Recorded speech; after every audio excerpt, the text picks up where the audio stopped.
If you ask someone to name some of the all-time great video game soundtracks, you'll probably get all the usual suspects. Halo, Metroid, Doom, Elder Scrolls, Contra, Mass Effect, Jet Set Radio, Tony Hawk, Final Fantasy, any number of Mario and Sonic games, and of course the objectively best video game soundtrack of all time, GTA Vice City. But I'll bet you dollars to donuts no one's gonna say, ooh, the 1996 Formula 1 game by Psygnosis on PlayStation 1. Because why would they say that? Yes, why would they say that? Simply titled Formula 1, this game is hardly ever talked about, what with F1 having never really been a particularly popular video game subgenre. But I can honestly say with my hand on my heart that most of the music tracks in this game are certified bangers, assuming you love sick guitar solos. From the creative minds of Mike Clark, the sound director at Psygnosis at the time, and Stuart Ellis, a session guitarist brought onto the project, this soundtrack is reminiscent of the likes of Steve Vai and Joe Satriani. In fact, Psygnosis licensed one piece of music from Steve Vai and two from Joe Satriani to be covered and put into the game. And the fact that the rest of the soundtrack doesn't sound out of place next to those three tracks is a testament to how good the music in this game is on the whole. If you don't know who Steve Vai and Joe Satriani are, just look at any greatest guitarists of all time list and you'll see their names in there somewhere.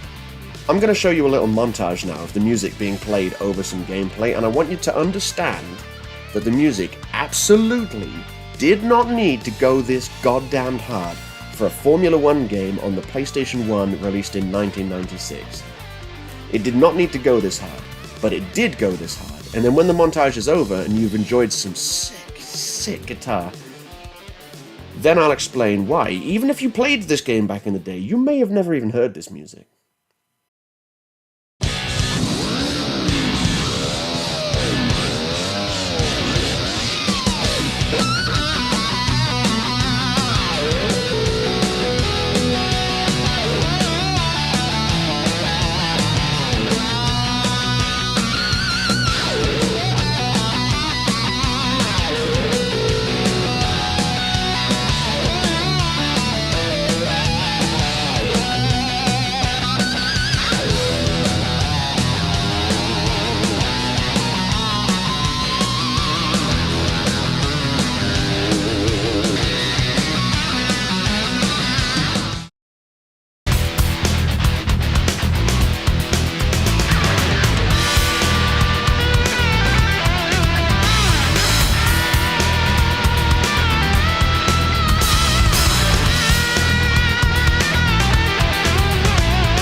Pretty sick, right? Pretty sick music, not gonna lie, pretty sick music, pretty banging soundtrack that no one talks about. Why does no one talk about it? Like I said earlier, part of it might be because it's a pretty obscure game, to be fair. I bet most people don't know this game. It's got such a bland title, Formula 1, like, okay. It probably wasn't the first game that was simply titled Formula 1, you know, it didn't even have a year or anything on it. It was based on the 95 season, I think. But the point is, most of this music was just straight up hidden in the game. Hidden in the options menu. When you first load up the game and it gets to the main menu screen, you hear track 1, Back to Shalabal, which is a cover of a Joe Satriani piece of music by the same name. And that music's pretty sick. I remember hearing it as a kid going, yeah, this is pretty cool. And then you get into the gameplay, and it's Murray Walker doing commentary, and God bless Murray Walker, greatest F1 commentator of all time. One of the greatest commentators, full stop. Just of all time. He was an absolute legend, rest in peace. His commentary in this game is great. Again, for a 1996 game, great voice samples, you play in the game, he commentates, he describes what's happening. It is kind of weird playing it back now to hear the great Murray Walker go, time extended! It's really weird, but it is a thing. Time extension! So that's the default option of the game. If you go to the options, you can see here, you can choose the audio settings. It defaults to commentary and effects. You can switch it to music and effects. I didn't know this as a kid because I didn't really mess around with the options in this game, so I just thought, okay, yeah, this is the game. You've got Murray Walker commentating, that's great. And then one day, I was probably like 12, something like that, I wondered, what happens if you put a PS1 disc into a CD player? Because CD players were a thing back then, you see. So I put Doom into a CD player, and it started playing track 1, and track 1 just wasn't anything. Because track 1, in case you don't know, if you put a PS1 disc into a CD player, track 1 is the game file. So it ain't gonna play music. But all the subsequent tracks after that are the music from the game. And this was revolutionary at the time, because before this we had cartridges. You couldn't put a cartridge in a CD player and listen to CD quality music, but now you could. So I put Doom into a CD player, skip track 1, and that's when I discovered you could listen to the music, and I was like, oh my god, this is amazing. What other games can you do this with? So I did it with all my games, and when I got to Formula 1, I put it in, and I was like, skip track 1. Okay, that's the music that's on the title screen. Okay, let's see if there's any more. Okay, next. Next. And so on and so forth. And that's when I was like, where's this music in the game? I want to hear this while I'm playing the game. So I put it back in the PlayStation. That's when I went to the options and I saw, oh, you can choose it in the options. It is an option you can select in the options. And not only that, furthermore, in fact, there's even a music player in the option. You can just straight up listen to the music in the and it says right there, Joe Satriani and Steve Vai. I didn't know who they were back then, but I do now, so seeing that's kind of wacky. There's plenty of games I play with great music that I don't listen to the music outside the game. Some of them I do, like, you know, Elder Scrolls. I spent a while listening to Elder Scrolls music outside the game, and Cyberpunk has a couple of tracks in it that they're in my Spotify list because they're so good. And some of the tracks from this Formula 1 soundtrack for this 1996 Formula 1 game on PS1 just live in my head rent-free. The reason I made this video was because I watched the latest episode of GameSack, great channel by the way if you like retro games and stuff. I watched the latest video from GameSack and they were talking about widescreen games on the PS1 and F1 came up and I heard 3 seconds of a piece of music. To be specific, this is what I heard.